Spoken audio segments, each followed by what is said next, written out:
Kita langsung terkait NKRI, Negara Kesatuan Republik Indonesia.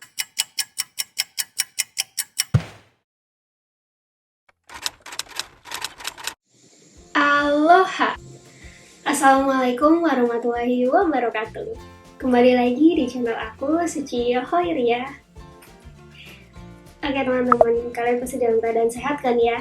Buat kalian yang ikutin channel aku, welcome back. Dan buat kalian yang baru datang, atau mungkin baru nonton video ini, ucapin selamat datang. Dan jangan lupa untuk subscribe channel Suci Hoiria. Jadi hari ini aku masih mau bahas seputar SKD, khususnya di tes SKD TWK, Pilar Kebangsaan, dan lebih spesifiknya adalah NKRI. Ini kita langsung ke intinya aja ya teman-teman. Stay tune! Oke teman-teman, kita langsung terkait NKRI, Negara Kesatuan Republik Indonesia. Di sini aku punya beberapa ringkasan menurut aku dari Pilar Kebangsaan NKRI ini.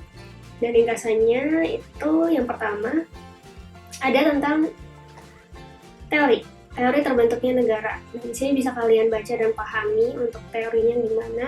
Mungkin dari teori hukum alam kayak Plato dan Aristoteles itu bisa kalian pelajari, atau mungkin teori dari perjanjian itu dari Thomas Hobbes atau John Locke, kalian bisa pelajarin aja. Atau mungkin dari terjadinya negara serta bentuk-bentuk negara, mungkin kalian bisa pahami juga untuk bentuk negara kan ada macam-macam ya, ada bentuk kayak kita negara kesatuan dan ada juga negara serikat gitu ya. Terus terkait sejarah nama Indonesia, di sini untuk ringkasan yang kedua ya, sejarah nama Indonesia kalian bisa pelajarin, karena yang kita tahu kan untuk sejarah Indonesia kan dari dulu namanya macam-macam nih, berubah-ubah. Ada Nusantara, ada Hindia Belanda, dan terakhir jadi Indonesia. Nah itu bisa kalian pelajarin. Dan juga ada sangkut pautnya sama bersatunya Nusantara, dan itu masih masuk dari Kerajaan Majapahit. Itu terkait Nusantara. Dan hubungannya sama Sumpah Palapa. Oke, terus selanjutnya kalian bisa pahami juga terkait masa penjajahan. Karena masa penjajahan di sini ada banyak. Termasuk dari perang perjuangan, itu dari zamannya Pangeran Diponegoro atau Perang Diponegoro. Kemudian juga ada perang rakyat Maluku, perang Puputan atau perang Buleleng. Nah, di situ juga nanti ada banyak. Selain itu, kalian bisa pahami juga terkait organisasi atau gerakan. Kalian pasti nggak asing terkait organisasi kayak Budi Utomo, ya kan, Muhammadiyah, Serikat Dagang Islam, Serikat Islam. Nah, itu juga nanti masuk. Kalian pahamin tahunnya, pahamin juga tokoh-tokohnya, siapa aja yang masuk dalam organisasi itu yang menjadi pelopornya. Nanti setelah dari organisasi atau gerakan, kalian bisa pahamin juga atau baca juga terkait masa penjajahan Jepang. Di sini untuk masa penjajahan Jepang itu ada banyak organisasi yang terlibat, salah satunya yang penentang seperti Putera. Kenapa aku bacanya Putera? Takutnya nanti kalau Putra nama orang. Jadi aku bacanya Putera, Pusat Tenaga Rakyat. Kemudian nanti ada selain itu ada Masyumi, termasuk juga Peta, Pembela Tanah Air. Nah itu juga kalian hafalin untuk tanggal atau tahunnya.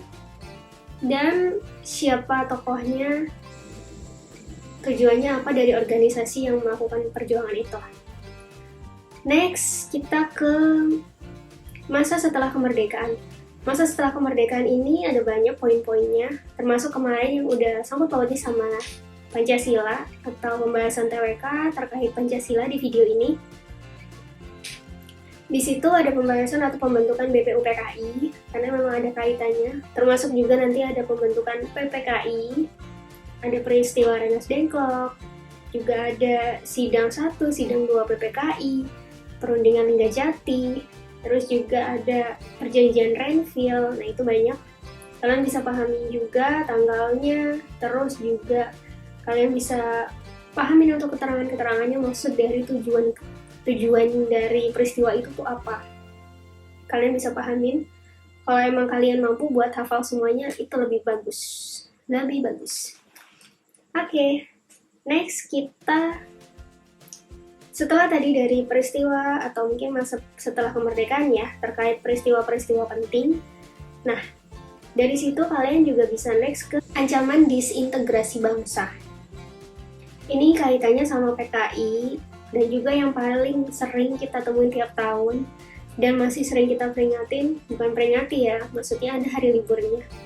Karena buat mengingat gitu, kejadian atau mungkin peristiwa ini, itu kaitannya adalah G30 SPKI. Dan itu tokohnya itu ada DNA Aidit. Nah, gitu.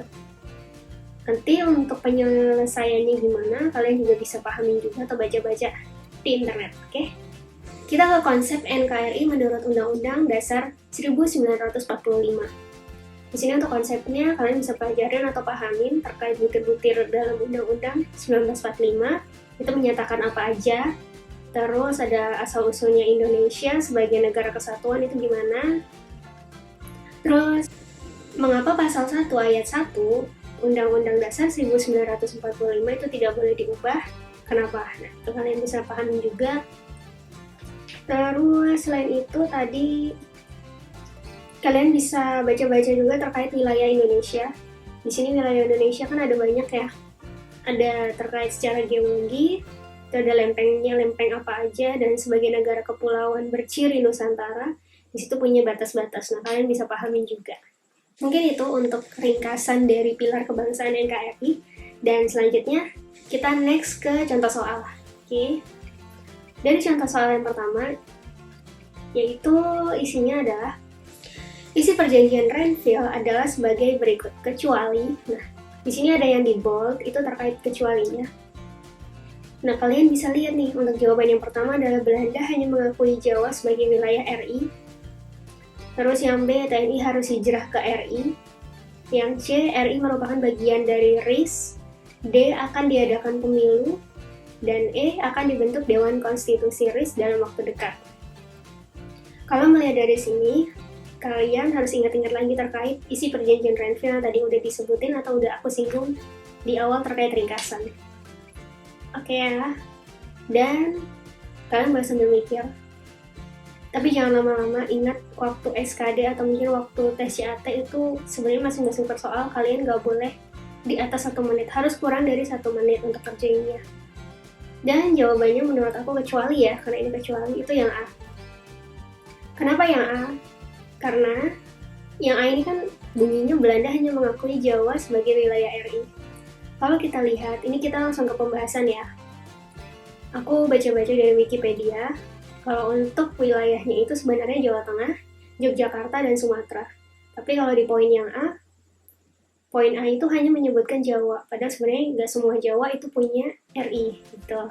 Terus yang B, TNI harus hijrah ke RI, menurut aku dia masih masuk sih, masuk di poin yang ketiga. Nah itu ada hasilnya juga, aku checklist di situ ya, menurut aku gitu. Terus kalau untuk RI merupakan bagian dari RIS itu masuk di poin kedua, jadi aku anggap benar. Kemudian akan diadakan pemilu. Ini semua kalau misalkan kalian baca secara detail itu masuk juga untuk perjanjian dari Renville ini, cuman nggak aku masukin di pembahasannya, terlalu panjang nanti. Yang E, akan dibentuk Dewan Konstitusi RIS dalam waktu dekat, itu juga masih ada kaitannya sama nomor 2, poin kedua. Gitu ya teman-teman. Oke, untuk selanjutnya itu contoh soal NKRI yang kedua. Unsur-unsur adanya negara adalah A, rakyat kepala negara UUD. B, wilayah UUD rakyat. C, penduduk, kedaulatan pengakuan luar negeri. Yang D, penduduk wilayah pengakuan luar negeri. Yang E, rakyat wilayah pemerintah yang berdaulat. Kalau kita lihat di sini, dan kalau kalian pernah baca juga, langsung aja jawab yang E. Karena kalau kita ngelihat dari pembahasan ya, ini aku langsung bahas aja. Kalian bisa cari di internet. Di sini aku baca dari Google, sumbernya udah ditulis tuh ya. Ada 4 hal unsur-unsur negara. Negara itu harus punya rakyat, terus punya wilayah, pemerintah yang ada itu pemerintah yang berdaulat, dan ada pengakuan dari negara lain. Kalau dari sini udah jelas banget. Karena poin atau mungkin jawabannya di sini cuma tertera 3 poin aja, 3 aja. Jadi aku yang paling masuk adalah yang E. Karena kalau yang A nggak masuk. Kalau yang B yang masuk cuma wilayah aja sama rakyat. Kalau C, yang masuk cuman kedaulatannya siapa nih? Nggak jelas. Cuman yang masuk cuman pengakuan luar negeri. Terus yang D, wilayah pengakuan luar negeri, wilayahnya sih sama pengakuan luar negeri masuk. Tapi kalau yang E, itu tiga-tiganya benar, jadi aku jawab yang E. Gitu ya. Pokoknya kalian harus analisa juga. Tapi kalau emang kalian udah yakin sama jawabannya, tanpa perlu analisa jawaban lain, kalian langsung pilih aja, karena biar menghemat waktu. Oke, kita contoh ketiga. Suatu batas laut yang ditarik dari sebuah garis dasar dengan jarak 12 mil ke arah laut disebut batas. Ini tadi juga udah disinggung, ada di ringkasan juga. Dan pilihannya A, landas kontinen, B, zona ekonomi eksklusif, C, laut teritorial, D, daerah pabean, dan E, batas kedaulatan. Kalau dari sini, kita bisa lihat ya, ada kata kuncinya. Sebenarnya kalian nggak perlu ngapal juga. Di sini kata kuncinya udah jelas banget. Suatu batas laut.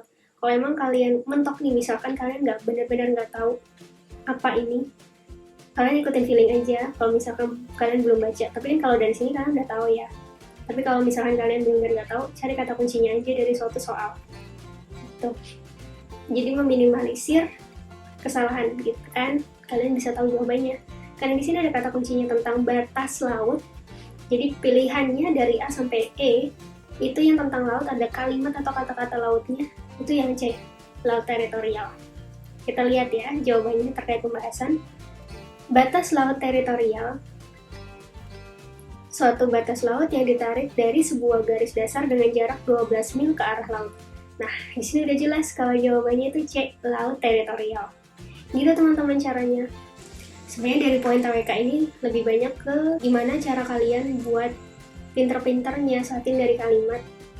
Kalau enggak, kalau memang kalian udah mampu banget ngerasa hafal, dan juga kalian udah mampu banget ingat semua tentang sejarah Indonesia, buat aku TWK bukan suatu hal yang masalah ya, dan bukan suatu hal yang sulit. Oke teman-teman, tadi aku udah jelasin dari ringkasan sampai contoh soal. Aku harap apa yang aku share di video kali ini itu bisa bermanfaat untuk kalian, dan bisa kalian share juga untuk tambah informasi ke orang sekitar kalian, gitu ya. Oh iya, nanti aku bakal buat lagi terkait Bhinneka Tunggal Ika, tapi di next video. Untuk video kali ini cukup sampai di sini dulu, karena nanti terlalu panjang durasinya, takut kalian bosan. Dan teman-teman jangan lupa juga untuk follow IG aku di Suci Khairiyah, dan jangan lupa untuk like, comment, share, dan subscribe channel ini, channel Suci Khairiyah. Ditunggu ya untuk video selanjutnya. See you next video. Bye bye.